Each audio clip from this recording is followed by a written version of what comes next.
Hello everyone, and thank you for coming. So you're here for something called What's on Offer. So it might be that you're here in school, or it might be that you're home and watching this later. In both situations, we're really grateful that you've come and invested the time into our school. This on the back of, a few years ago, I felt that the school offered so much that I was losing touch a little bit on what the opportunities are, and we wanted to come back to some of the basics about in my view, what a great school this is. So the plan is I'll talk for a little bit about some of the whole school things, and like I say, I'm really scratching the surface to so many other things. Then afterwards, there's time with the teacher.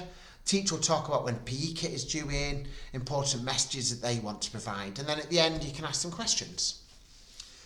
When I take parents round, and when I take staff who are applying for a place in this school round, I always talk about what's on offer at our school in terms of the curriculum.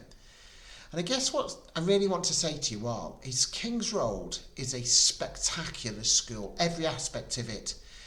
I feel it's a bit like a perfect storm, that everything's just come together just right at this period. Your children are just wonderful, just wonderful. It's a pleasure to spend time with them all. It's a privilege. I have the opportunity, I try to go in every class every day and see how things are going. And nearly all the time, it's pretty close to 100% that every child is on task and focused and learning. The teachers might ask them to talk about something or focus on the work, and they do it. In school, we talk about something called attentive listening. So I think good listening is about good manners and nodding and looking and that kind of stuff, but I don't think it's attentive listening. I think attentive listening is the next level up, and that's really thinking about what's being talked about, how it applies for them, and that allows them to be creative, independent, exciting learners and contributors to whatever it is that they're doing. So we don't just want compliance, we want attentive learners, attentive listeners, and we want character. We think character is good, so children talking to us in the corridor and those kind of things. So we have school priorities. Now, one of our school priorities this year, we call them SDPAs, so School Development Priority Areas, is conversation. Another SDPA is reading, another one is writing, and another one is attendance, but I'll talk about them a little bit later. So in addition to the children being absolutely fabulous, the staff are. Honestly, I'm not just saying it, honestly. So I've been a head teacher now this is my 13th year. I've been in senior leadership for 19 years. I've been a teacher for 24 years, I think it is now. I have never worked with a group of people that are at this school now. So I guess it's to say that they're talented. I mean, incredibly talented. I think we have 5 SLEs. So an SLE is somebody who goes in other school and advises them. But that's across the board. But it's more than just talent. The dedication is incredible. One of the worst parts of my jobs is emails. And that's because all night, every evening, I'm getting emails from staff, all weekend, all holidays. And that's a great thing, really. And I think it's a reflective of how focused they are. That's the teacher assistants, the teachers, the site team, the business team, Joe Whiteside. Just honestly, trust me when I tell you, our staff are talented, dedicated to what we're trying to do here in the school, and dedicated to your children. I just think you pass your children to us maybe 5 or 6 hours a day, and actually you don't really know that much what's going on. I guess it's about trusting us, and I want to just send that message over that your children are really cared for. The next thing I want to talk about is just the different subjects. So when it comes to English and maths, we want the best for your children. We won't crowbar them into a level that we don't think that they are, but equally we'll give them every single chance we possibly can for them to be the best that they can be. We do something called the Pupil Premium Pledge. So about 1/3 of our families are eligible for pupil premium funding. And what we do is we give those children 2 things. So we give them an extra hour a week of English or maths intervention to really help them be the best that they can be. And we also do something called an Enrichment Pupil Premium Pledge. So every half term, there's an extra task that we want possibly all the children to do, but then we make sure that the pupil premium children have a conversation with a member of staff to develop their vocabulary, because actually that's one of the potential barriers to future success. Mrs. Grant leads science, does it brilliantly. Mrs. Cooper leads geography, and she goes and advises other schools. Miss Ross leads history, and I'm on dangerous ground here because I'm going to forget somebody who leads something. So I'm just going to say that we try to offer this wide curriculum. Two things I want to mention is art. So we have Miss Lamb. So Miss Lamb teaches art in a thing that we call the studio to lots of children in the school. Now she's about to go off and have a baby, so I'll have a period of maternity where Miss Lamb won't be with us, and we wish her all the best, and it's working through what we're going to do about that. And then obviously we have Mr. Conley, and Mr. Conley is just a real asset to the school. So in school he offers brilliant sports and games lessons. Now, sport is more than sports and games, so Miss Groves and Miss McLean lead PE, and they lead it so well that last year we were awarded the Platinum Award for Sport, which is quite unusual. Previously, and they've not done the award recently, and I think we were the last recipient to receive School of the Year for Sport. We've also had awards through Trafford for sport. Just brilliant, brilliant. Another thing I want to mention is speech and language. So I've talked about vocabulary and language and discussion and dialogue. They are really important, and I just urge you all to make sure that you have these conversations with your children. Now, at our school, 80% of our children are defined of our having English as an additional language.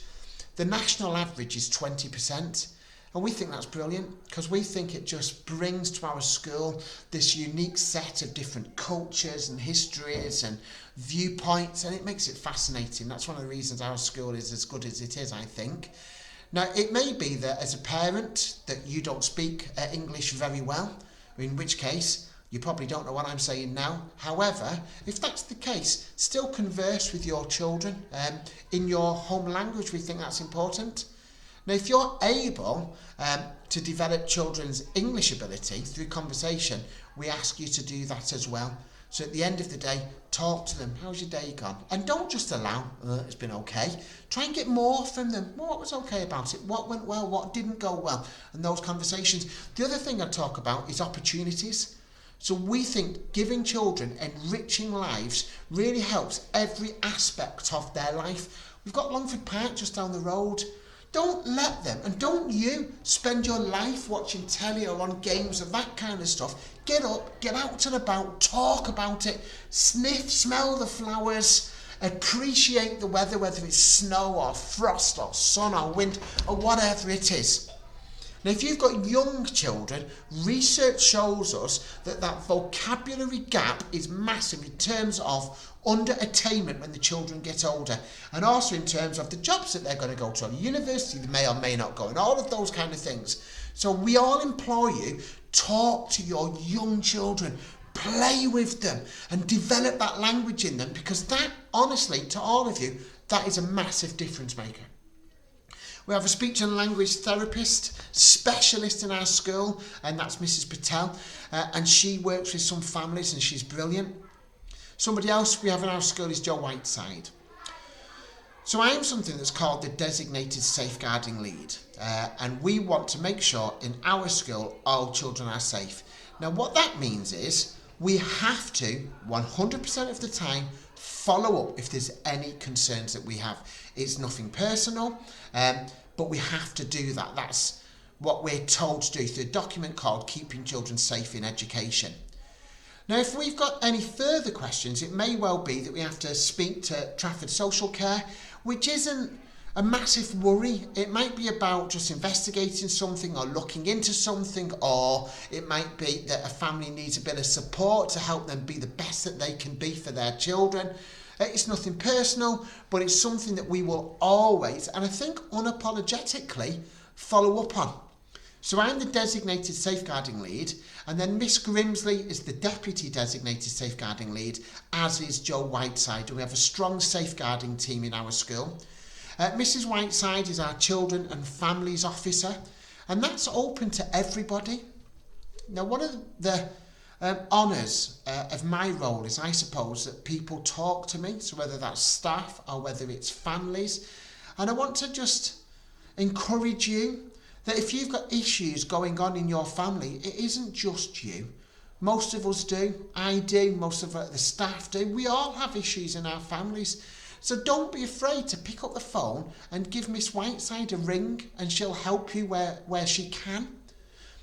The next thing I want to talk about is attendance.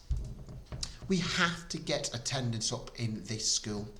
The first 2 weeks of term, our attendance was 92%. Last year, the average attendance across the nation was 96.2%.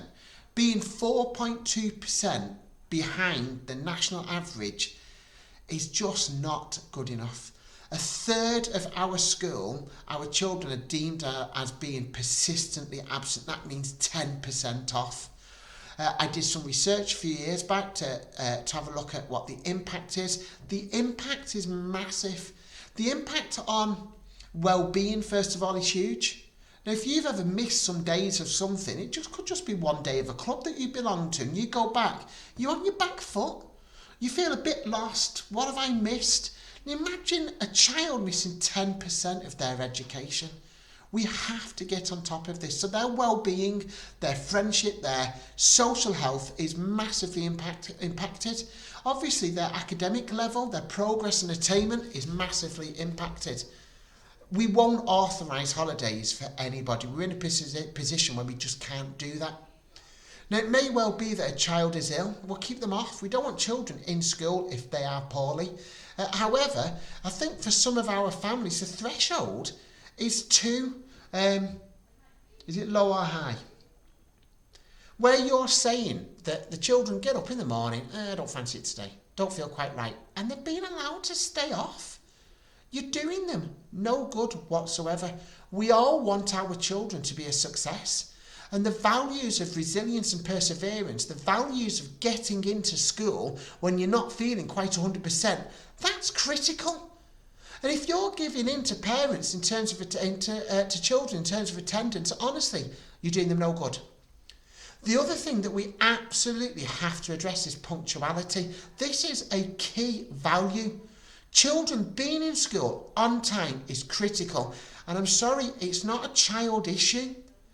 If you're telling us I couldn't get them out of bed, well then you've got to change something. You as a parent are responsible for getting your children in school on time. I'm sorry this is a bit lectury, and who am I to lecture? But actually we've got to get on top of this, we've got a problem. So children who are constantly late at the start of school, at King's Road, I try and ensure that learning starts from the very first minute. Your children are missing that. Most classes do maths at the start, and most maths lessons begin with a mental arithmetic start.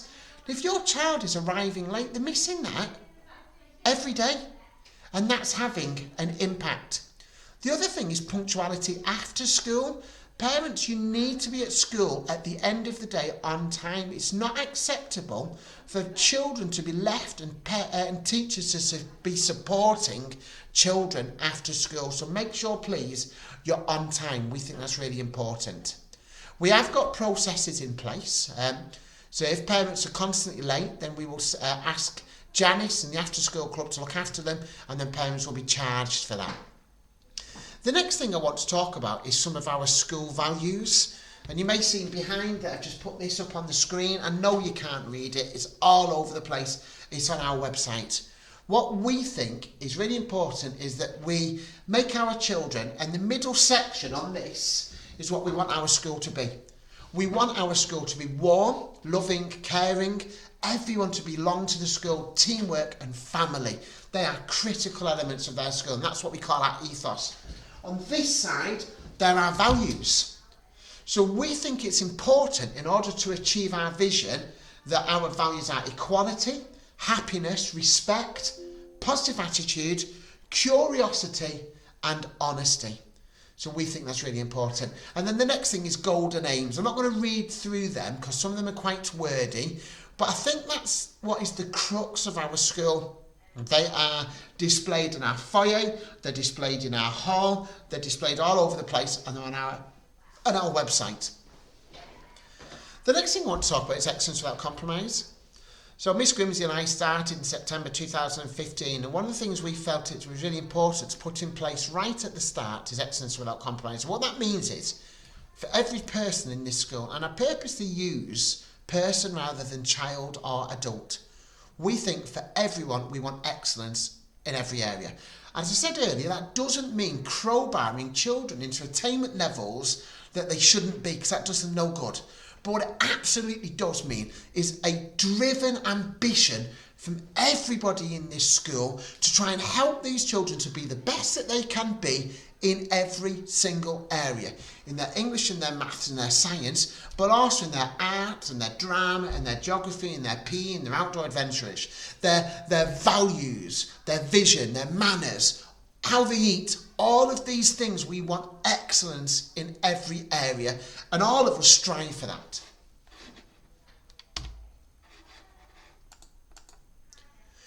In 2016, I think it was, one of the things that we focused on is choosing to be remarkable. And I want to talk about what that means, because these things are still an element of our school, and it's about, and it links to excellence without compromise. It's about every day coming in and being the best person that we can be. I don't mean perfect. We all make mistakes. Adults make mistakes, children make mistakes, and that's fine. However, we don't want to just be defined by our mistakes. We don't want to be labelled by our mistakes. What we want to do is learn from them. So we don't want to choose to be meh. We don't want to choose to be okay. We don't want to choose to be medium. We want to choose every day in every area to be the best that we can be. The year after that, we introduced something called MAD. And again, this is something that still exists in our school. On the display near the staff room, there's a big bucket that protrudes. And again, that was the wonderful, I nearly said Mrs. Lamb, and I might have said Mrs. Lamb earlier, but she's now called Mrs. Brace because she's married. However, Mrs. Brace designed this bucket. MAD stands to make a difference. In our school, we want all of us to have a mindset to make a difference, firstmost to ourselves, to treat ourselves well, to like ourselves, to focus on the positives, to focus on the dones and not the not dones, to focus on what we're good at and not what we're bad at. We think it's important. So the first level of MAD, which is make a difference, is to us. The next level of MAD is make a difference to others near us. So maybe being nice to our parents, to our teachers, to each other, put your duvet on, how can you help others, and that comes under sacrifice. And finally, MAD to the whole world. So we've got Jeans for Jeans on Friday, which is in the past when you watch this, where we do that to make a difference to people who are less fortunate than us. Today we had our harvest assembly, and thank you to all those families that brought in some food. We will use that to replenish our food banks so that we can support families during the winter. So it's about making a difference to others. And I talked about the bucket that Mrs. Brace did. So we think about a bucket in terms of, we've all got this imaginary, metaphorical bucket, and we want other people to fill our bucket by being nice, by saying nice things. Your hair looks great. Smiling. At the start of the day, one of the privileges of my role is all the children come back and they smile. Brilliant. At the end of the day, smile. Hi, Mr. Morg. Love that. Parents, you can do it as well. And unbelievably, as we get older, some don't. Don't be like that. How are you role modelling for your children if you blank the head teacher or the deputy head teacher or whomever? Good morning, because we want our children to go up with those values, and that's about bucket filling. And if you dip a bucket, that's when people blank you at the start of the day. You're taking out a bit of happiness, those kind of things. Just think this is key. So it's behind me, and this is Team KR. So I've talked about our vision and values, and we think that's compulsory. To be part of our school, they are a non-negotiable. These kind of are a negotiable. And where this came from is, I just pictured a jigsaw. And I imagined every member of the family of our school being on this jigsaw. And when somebody's not in school, that jigsaw piece is missing. And you can't fill that with anybody else. That piece is unique. It's their history and their culture and their likes and their dislikes and their personality makes that jigsaw piece. And then that idea developed into this Team KR. So Team KR is about everyone choosing to be part of this magical thing that we've got in our school, this perfect storm. and nobody being passive and just a rider and just enjoying the journey and just receiving great lessons, receiving the warmth and the ethos that our school has got. It's about everybody choosing to be remarkable, choosing to bring something to the table. And on this star here, there's 5 letters, and to be part of Team KR, you have to demonstrate commitment, pride, loyalty, respect and sacrifice. And all of those principles are carefully chosen. And I could take an hour talking about it, so I'm going to move on. The next thing to talk about is Boo Boo. How exciting is this? How exciting is it that Kings Road has something, nobody else has this. This is something, and lots of these things that's unique to our school. Nobody anywhere says to us, you've got to have that. It's us saying we care passionately about your children, about bringing up your children the right way, about how we treat each other, how we treat you, how you treat us. And Boo Boo came on the back of reports. So I remember reading reports that said things like, whomever, Darren, needs to put his hand up in class. Why? Why? What if you're an introvert? What if you're shy? Now, Boo Boo stands for Be You, so that's be you as an individual. Everything that makes you, your personality, your character, your history, your family, your likes, your dislikes, all of those things make you who you are. Don't change. That's fine. Try to get better. Try to develop your personality, but also just be you. And we love and we accept and we appreciate every single member of our school. But what we want, we've got the Team KR, and then after that we've got the Be You, Be Us. We want that individual, every single jigsaw piece, to come and play their part in Team KR, and that's the Be Us. And then the last thing on the screen behind me is about Be Healthy. This happened in 2020. So Boo Boo had just been launched in September, and then when we went into lockdown, was that April, March, something like that, the first lockdown, we introduced this, and it's fundamental. We want everyone in our school to be healthy. Now, healthy is absolutely physical health. So I've never been one really to say that every item in a lunchbox should be absolutely healthy, but actually there's a balance. So I think most of those items should be healthy, and if an odd chocolate bar or biscuit creeps in, that's okay. I think that's life. That's okay. But what we don't want is any child's diet to be so unhealthy, full of E numbers or just fatty or sugary products. There's got to be a balance, and the majority of all of our meals should be healthy. Fruit and veg are absolutely critical. Now, I will say that if you eat unhealthily, you will think unhealthily. Your mental health links to your diet and your general physical health. Now, I think one of the reasons that our attendance is 92% is I think lots of our families, not all, but lots of our families have unhealthy diets and have reasonably unhealthy in terms of active lifestyles. And I think if we can address this for those families, that will impact on attendance. I think it will impact on well-being. Now, if your family, you feel that you or your children feel a bit like this, why? It could be a mental health thing that you can't help and you need some help for, external help. But look at yourself. It comes back to choosing to be remarkable and make a difference to yourself. Do you feel like this because of what you're eating? Look at that. Yeah, do you know? I'm eating sugary stuff and it makes me feel a bit down afterwards. Could you feel like this because your lifestyle is watching the telly? Or your children's lifestyle is this? Because that ain't healthy. And again, I have no problem with watching telly and I have no problem with playing games. Research shows that video games are really great. They're great for your strategic development, for your hand-eye coordination, your fine motor skills. There's lots of good stuff. But children should not be doing this the majority of every evening.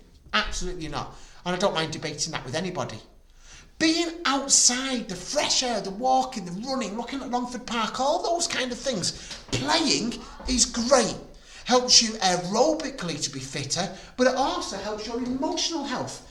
being outside helps you feel better. So if you feel like that, when was the last time you're out? Those kind of lights in our houses, they do not compensate for sunlight or even wind or rain. Wind or rain or sun or weather kind of just brings something to us as a persona, as a personality. And then the last thing is social health. So spending time, asking your children to spend time in terms of playing with other children. If you've got anybody that's completely isolated and probably miserable as a result, look at the social health. What I want to do is I want to put this back to the... Oh, wait, I've gone off. It's okay. I'll carry on. And I can't start again now because I am 25 minutes in. Can I talk about home learning? The first thing I want to talk about is Mr. Morgan's award scheme. So the reason it's called Mr. Morgan's award scheme genuinely is not about ego. It's about trying to link it to the Duke of Edinburgh award scheme, and I felt it needed a name to drive it forward. Now, the last time we did I hand-delivered a medal to all of the gold winners. Now, depending on how many we get this time, that might be the case, but certainly every gold, silver and bronze winner will get a medal. But actually, on the homework that's been given out, here's what I think. I think time-filling homework is a waste of time. What is the point? I don't see any point in it. But I think that people who are successful in their life have values of being prepared, being dedicated, being resilient, being interested, being present in the place that they're at that time. Coming back to punctuality, being on time. I think they lead to a successful life. Now, we want your children to be successful, and that is why the first half term of each term this year, so that's 3 half terms, the homework will be driven by Mr. Morgan's award scheme, which is 15 enriching, exciting tasks. And I ask you all to encourage your children to dive in, to make the most of these activities. Now, on top of that, we've got loads of other opportunities for home learning. So in addition to BBC Learning, there's also Education City, Times Tables Rockstars, Purple Mash. They're really important, and they're things that your children can do. The other thing I want to talk about is Book Club. So Book Club is an online reading program which gives you lots of resources, lots of books for children to read. And that brings me on to what we would call School Development Priority Area 1, and that is reading. Reading is the gateway to future success. And we just encourage you to encourage all of our children and your children to read at home. Read for pleasure, definitely. Find that magic book. It might be a magazine, it could be a comic, it could be a football magazine. Don't mind, as long as they're reading something. Why don't you all, and it's hard to do this if you don't already do it, switch off the telly and read for 10 minutes. Because what you're doing, if you do that, is you are role modelling to your children. If the telly's on, it's hard to read. To actually remove the other stimulus. So we want to try and develop a reading culture in our school.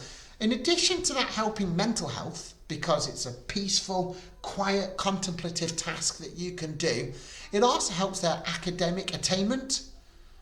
Now, what the research shows is non-readers or non-talkers, all of these kind of things massively impact on future development. So that impacts on it impacts on Key Stage 1 SATs and Key Stage 2 SATs. Impacts on Key Stage 3 and 4 learning. You might go to university, you might not go to university, and that impacts on the job that you have and the happiness you have. So developing a reading culture in your homes is fundamental. And you might not have one already, but it's one that you can do. I would like to briefly talk about some standardised tests that we have to prepare you. So in May, children in Key Stage 1, so that's Year 2, do SATs, and we mark them. We try not to make a big deal of that, but we want them to do well. We do make a big deal of Key Stage 2 SATs, so all children must be in school, or we want them to do the best that they can do. Now, I know lots of families think 11 plus is important, and I can see why you think that and agree with you. However, we also think that Key Stage 2 SATs is vital. If your children get offered boosters or extra learning or intervention, anything like that, with both hands, grab that opportunity. I just think it's critical. In year 4, there's a new thing that's been introduced, and the children get tested on their times tables understanding. So we ask that by the end of year 4, some children won't be able to, and we accept that. And that comes back to excellence without compromise, which means being the best that you can be. However, for the majority of children, with a bit of effort, they can learn their times tables. So we ask you to support us in that. In year 1, children do phonics. So all that stuff that Miss Hodges has talked about sat pin, all the different phases and all this kind of stuff, that's really important. So we want the children to do phonics because, like reading, that is a gateway for future accelerated development. And then obviously at the end of reception, the children, we have a look at how well they're doing, and then we are able to assess how well they've done in accordance with the foundation stage profile. So we've talked a lot about learning, we've talked a lot about the curriculum, and I have said about how remarkable our school is. When I consider some of the events that we develop for our children, it just makes me think that the offer is amazing.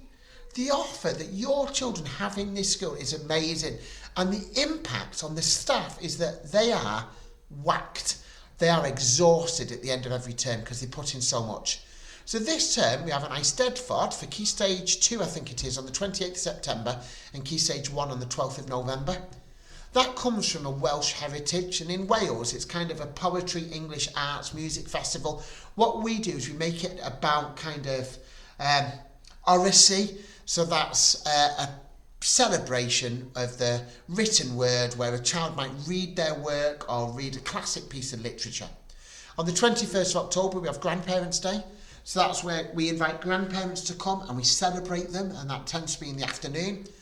On the 8th and 10th of November, we've got Parents' Evening, which, to be honest, all schools do.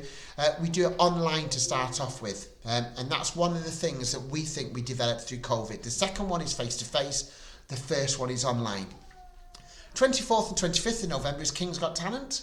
So that's where children get to showcase their amazing, wonderful, different, unique talents.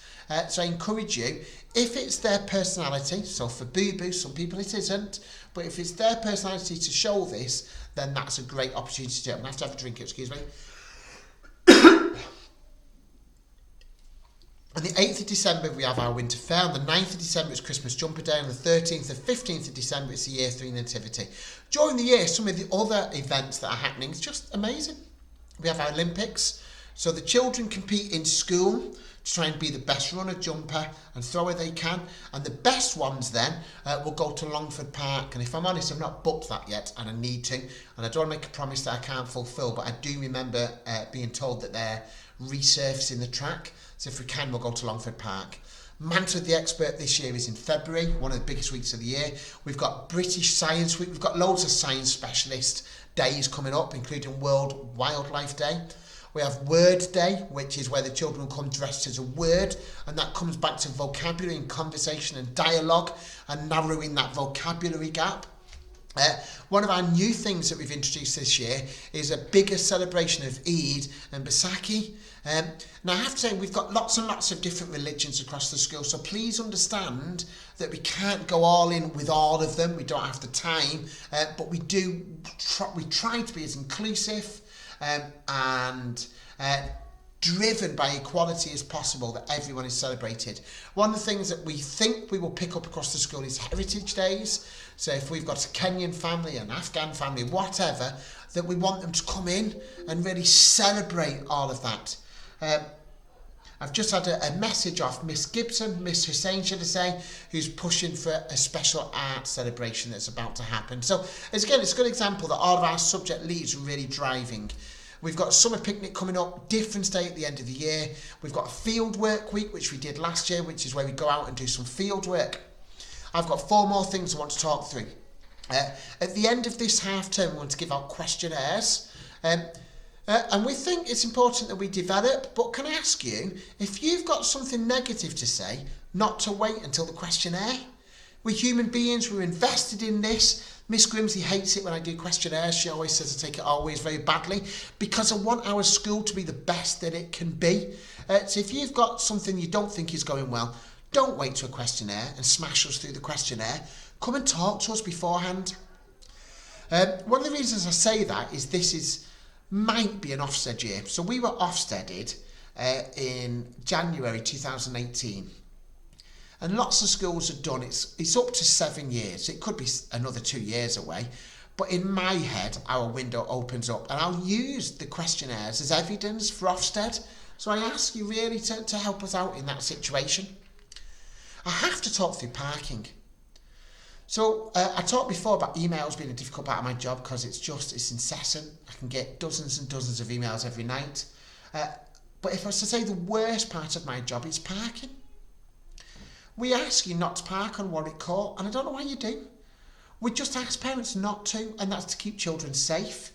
Certainly don't park on double yellow lines. Certainly don't park on double yellow lines outside our school. That's madness. Don't drive on the pavement. I shouldn't have to say all of this stuff. Don't park in front of drives. I get loads of earache off our neighbours, and I have to defend it, and it's just a nightmare. So please don't park on Warwick Court. Please don't block other people's drives. So on King's Road, down the roads off King's Road. Now how do we solve this? Well, you have every right to drive. But I think if you are fit and well enough, and I understand sometimes you might have to go to work, so I get that that's an exceptional circumstance, then if you're fit and well enough, if it's 30 minutes walk, so what? It links to our being healthy. And if it's raining, so what? Put a coat on and get out and walk. Be a positive role model to your children.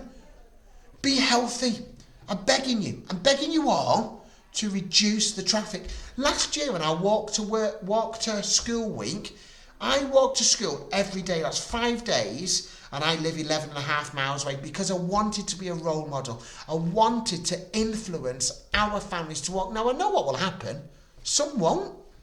Some will still drive to school because that's their right.